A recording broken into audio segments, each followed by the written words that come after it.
Hola, hoy les traigo un informe sobre la historia, pero haciendo foco en la discografía de Faith No More. Pero antes hagamos un breve repaso por su carrera. Se formaron en 1979 en la ciudad de San Francisco, California, bajo el nombre de Sharp Young Men, y poco tiempo después pasaron a ser Faith No Man. En su inicio eran el bajista Bill Gould, el baterista Mike Bordin, el tecladista Wade Workington y el vocalista Mike Morris. Entre 1979 y 1985 tuvieron algunos cambios de formación. Mike Morris, a quien apodaban The Man, se fue de la banda y ahí le cambiaron el nombre a Faith No More. Courtney Love también fue la cantante durante un breve tiempo.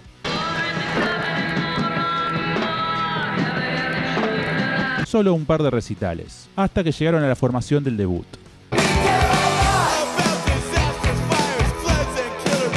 En 1985 publicaron We Care a Lot, su álbum debut.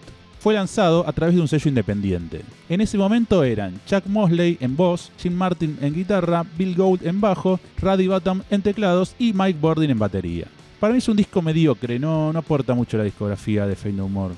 Incluso la canción que le da título al disco fue regrabada en el siguiente, y eso creo que dice bastante.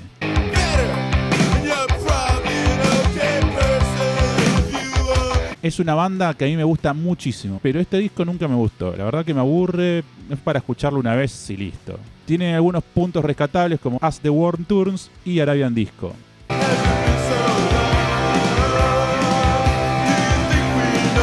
Pero para escuchar discos con Chuck Mosley me quedo toda la vida con el siguiente.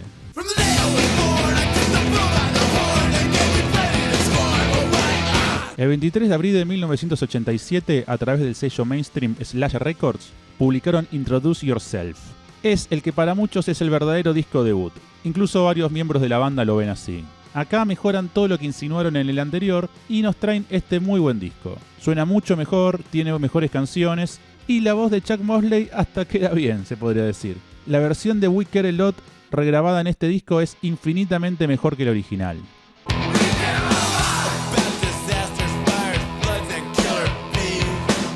Canciones como Ain't Song son entretenidas y hasta tienen onda.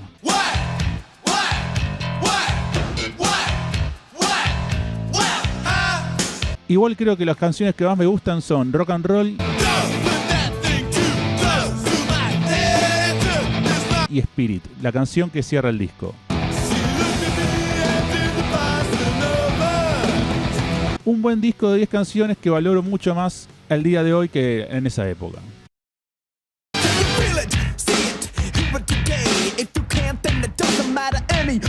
El 20 de junio de 1989 salió The Real Thing, el primero con Mike Patton como cantante y el más exitoso a nivel ventas. En 1989 finalmente decidieron echar a Chuck Mosley por varios motivos, entre ellos por su limitada capacidad vocal, y contrataron a Mike Patton. Y todo cambió para siempre. En esa época Patton tenía solo 21 años y era parte de la banda Mr. Bungle. Cuando estaba grabando las voces, el productor del disco le preguntó por qué estaba cantando con esa voz así como nasal, método que usó en casi todo el disco. Y él dijo que es así como cantaba él, pero años más tarde confesó que estaba reservando su voz normal, entre comillas, para su banda Mr. Bungle, que seguía siendo su prioridad. Desde su incorporación, Faith No More cambió para bien. Y eso que cuando entró The Real Thing ya estaba toda la música grabada y él solo se encargó de las voces.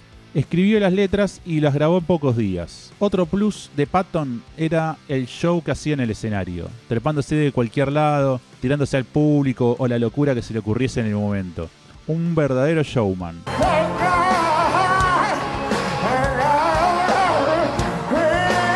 El resultado es un discazo, de esos muy influyentes para las bandas que vendrían. Una cosa muy loca que pasó es que cuando salió The Real Thing no le importó mucho a nadie, pasó totalmente inadvertido y estuvieron de gira con muy poca convocatoria. Y varios meses después, gracias al videoclip de Epic, la cosa estalló y se volvieron super mainstream de un día para el otro.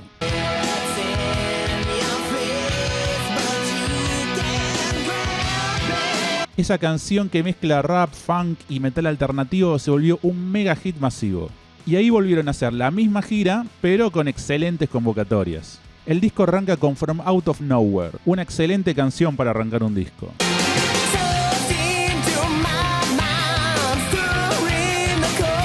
Es un disco de lo más variado, tiene un tema heavy metal, por ejemplo, como Surprise You're Dead.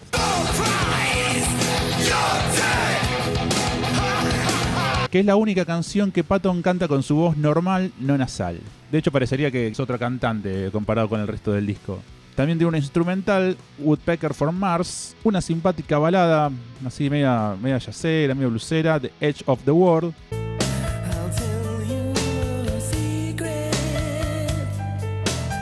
Y un cover de Black Sabbath de la canción War Pigs, muy similar a la versión original.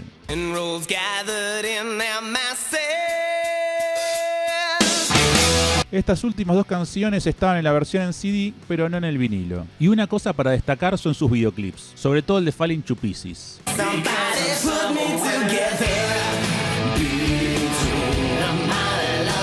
Recuerdo cuando yo era muy chico y lo pasaban en MTV, realmente me llamaba la atención.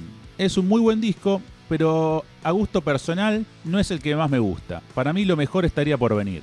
En 1991 publicaron un CD y un VHS en vivo titulado sencillamente Live at the Brixton Academy.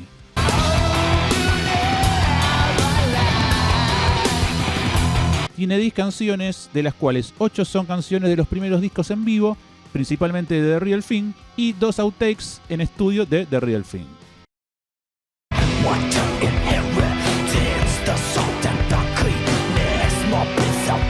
El 8 de junio de 1992 salió Angel Dust. 3 años después del éxito de The Real Thing, todas las miradas estaban puestas en este disco. Muchos esperaban un disco súper comercial y hitero, pero eso no ocurrió.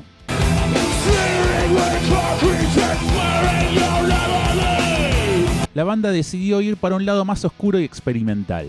Algo que influyó mucho en eso es que Mike Patton también participó del proceso de composición de las canciones. No como en The Real Thing, que cuando llegó ya estaba compuesta toda la música. I think a lot of people are going to go, what the hell is this? But it's kind of, I don't know, it kind of sounds like cinematic. El resultado de todo esto es un discazo, con todas las letras. Cinematic. Aparte, no se parecía a nada.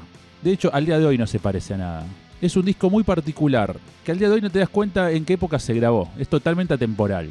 Algo que siempre admiré de Faith No More es su capacidad para hacer lo que se les ocurra. Para este disco, Mike Patton amplió su rango vocal, ya que en The Real Thing había cantado casi todo el disco con ese tono más nasal. Acá nos demuestra todo lo que puede hacer uno de los mejores cantantes de la historia del rock.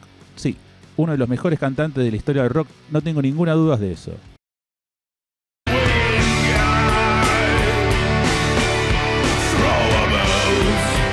Es un disco que te da la sensación que son 1000 cantantes. También es sin duda el disco más metalero de Faith No More, o pesado, como te guste decirle.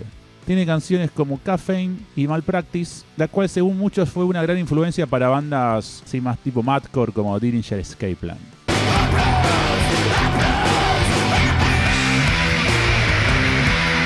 También tiene cosas a medio tiempo como Kindergarten y el tercer corte de difusión Everything's Ruined.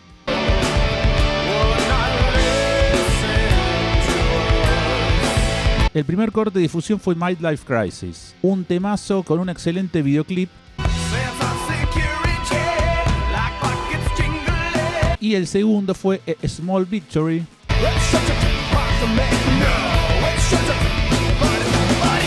Si bien sacaron un excelente disco, había quienes no estaban contentos con él. Principalmente el sello discográfico y el guitarrista Jim Martin. Empecemos por el sello. Cuando Angel Dust fue publicado, no vendió en Estados Unidos tanto como se imaginaron, aunque es el disco más vendido de la banda en Europa. A Faith No More siempre le fue mucho mejor en Europa que en Estados Unidos en cuanto a convocatoria y a nivel de ventas. De hecho, en Estados Unidos es uno de los lugares donde peor le ha ido toda su carrera, bueno, menos en la época de Real Thing. Entonces la solución del sello fue reeditarlo varios meses después de su lanzamiento con un bonus track. Durante las sesiones de grabación habían hecho una versión de la canción Easy, un clásico de la banda de Lionel Richie The Commodores, pero habían decidido no incluirla en el disco. La cuestión es que lo relanzaron con esta canción y explotó en ventas.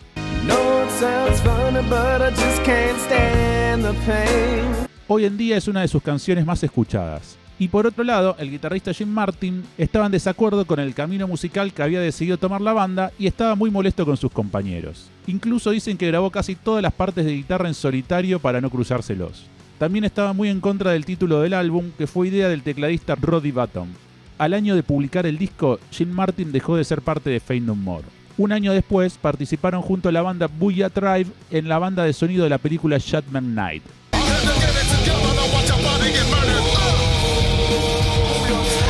las dos bandas se juntaron para hacer la canción Anybody Murdered.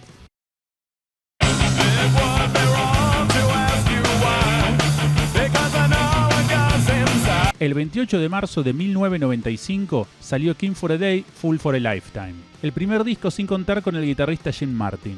Acá fue reemplazado por Trace Pruance, quien ya era compañero de Mike Patton en Mr. Bungle. Poco después de publicarse el disco, abandonó la banda sin llegar a tocar en vivo. Hay quienes dicen que lo echaron y otros de que la idea solamente era que grabe y ya.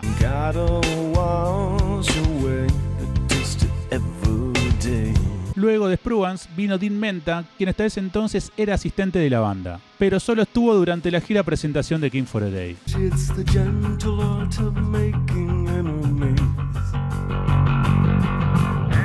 Hablando de situaciones atípicas, el tecladista Roddy Bottum participó muy poco de este disco. De hecho, la mayoría de las canciones no tienen teclados. Eso se debió a que Roddy estaba muy mal por la muerte de su padre y andaba sin ganas de nada. Eso hizo que fuera un disco muy diferente, más rockero, más crudo.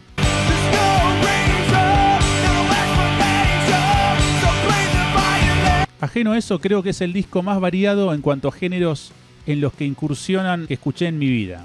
Nunca escuché un disco con tantos géneros todos juntos a la vez.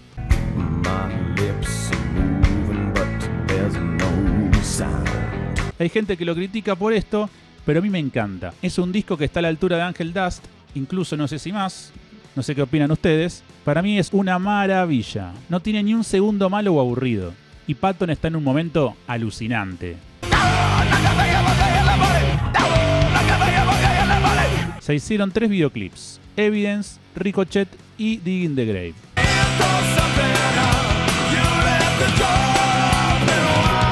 Un dato curioso es que la primera edición de en CD Argentina venía con un bonus track, una versión en castellano de la canción Evidence. Nunca supe cómo ocurrió eso ni por qué. Si alguien lo sabe, por favor pónganlo en los comentarios porque realmente me gustaría saberlo. ¿Por qué eligieron Argentina en otro país? Si te está gustando este video, te agradeceríamos mucho si le das manito para arriba y te suscribís al canal. Muchas gracias.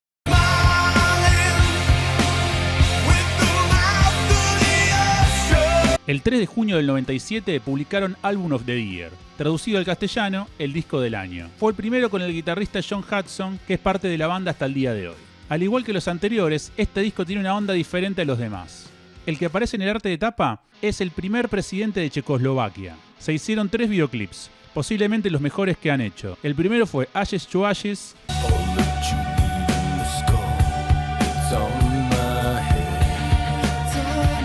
El segundo fue The Last Cup of Sorrow, donde hacen un homenaje a la película de Alfred Hitchcock, Vértigo.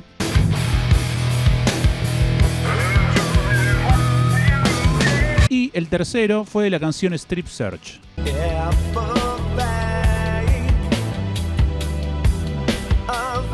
A pesar de sus buenos videoclips, le fue muy mal en ventas. De ser cabeza de cartel de los festivales más importantes, pasaron a tocar a las 5 de la tarde bajo el sol. A mí me parece que es un buen disco, no es una genialidad como los dos anteriores, pero está bien, tiene buenas canciones. El puntaje que le puso Rolling Stone de 1,5 estrellas cuando salió me parece exageradamente bajo. Yo creo que un 3 estrellas le iría mejor. La canción Naked in Front of the Computer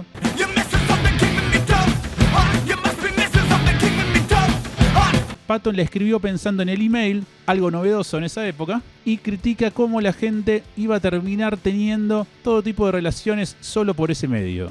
Algo que terminó ocurriendo, no por mail, pero el concepto se entiende y tenía razón Patton.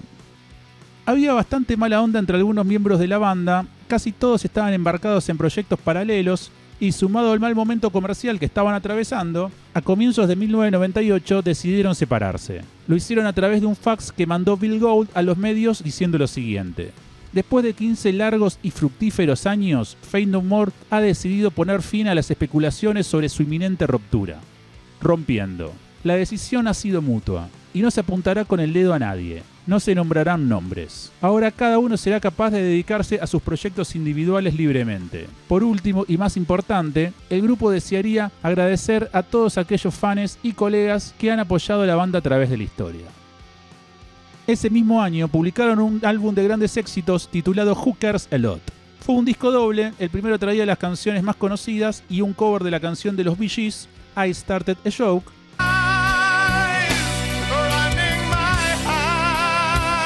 la cual en realidad ya había sido publicada y pasó ultra desapercibida como lado B del single Digging the Grave en 1995. Acá la lanzaron como single con su respectivo videoclip y le fue bastante bien. El segundo CD de Who Cares a Lot traía algunos outtakes de distintos discos y un par de canciones en vivo. Después sacaron un par de compilados de grandes éxitos más, totalmente innecesarios. Seguramente los miembros de la banda se enteraron de estos lanzamientos cuando ya habían salido, cosa de los sellos. Pero en 2009, antes de su retorno, publicaron uno bueno, otro doble titulado The Very Best Definitive Greatest Hits Collection, avisando de que iba a ser el último, que no iban a sacar más discos ladris, jurándotelo, con un irónico y realista título, después de tanto lanzamiento de compilados sin sentido. Acá lo interesante es que el disco tiene muchos lados B, outtakes y rarezas en vivo. Igual todo eso se volvió obsoleto cuando reeditaron todos sus discos de la era Patton con extras. Pero ya voy a profundizar sobre eso más adelante. En 2009 anunciaron una gira de reunión, con la formación que tenían cuando se separaron en 1998.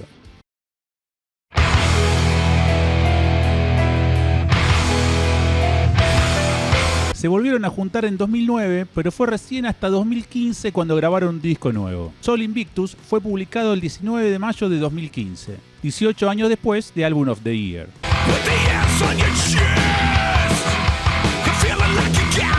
En 2011, en un recital en Argentina, tocaron por primera vez la canción Matador.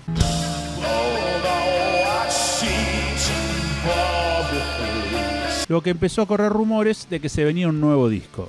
Pero recién a comienzos de 2015 confirmaron ese rumor. Como single adelanto publicaron las canciones Superhero y Motherfucker.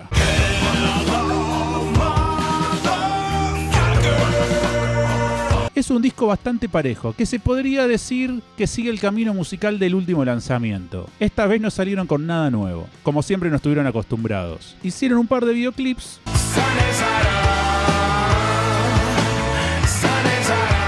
Es el disco que menos me gusta, sin contar el primero, pero está bien, es un buen disco, qué sé yo.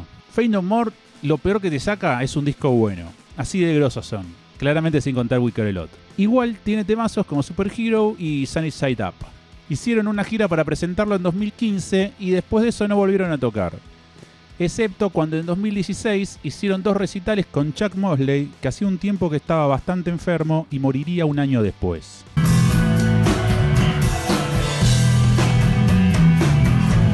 Para el año 2020 tenían una gira programada, pero se reprogramó por la pandemia. Cuando se pudo volver a tocar, Mike Patton decidió bajarse a último momento debido a secuelas que le dejó el encierro. Después de eso no se volvió a saber nada de qué podría llegar a pasar con Fate No More. En 2016 reeditaron los 4 discos con Patton de los 90s en ediciones dobles remasterizadas. En el primer disco traían el disco original remasterizado y en el segundo todos los lados B, los singles y algunos outtakes y cosas en vivo. Me encantan esas ediciones, son muy buenas y las recontra recomiendo. Espero que les haya gustado el video. Es una biografía básica y un análisis de su discografía. Si quieren algo con todos los detalles de la vida de Fate No More, bueno, no es el video. Y como siempre me gustaría ver en sus comentarios cuáles son sus opiniones al respecto. Como siempre, si les gustó, si ponen un like, ayudan un montón. Y si aún no se suscribieron, si se suscriben, muchísimo mejor. Muchas gracias, espero que les haya gustado. Nos vemos en la próxima.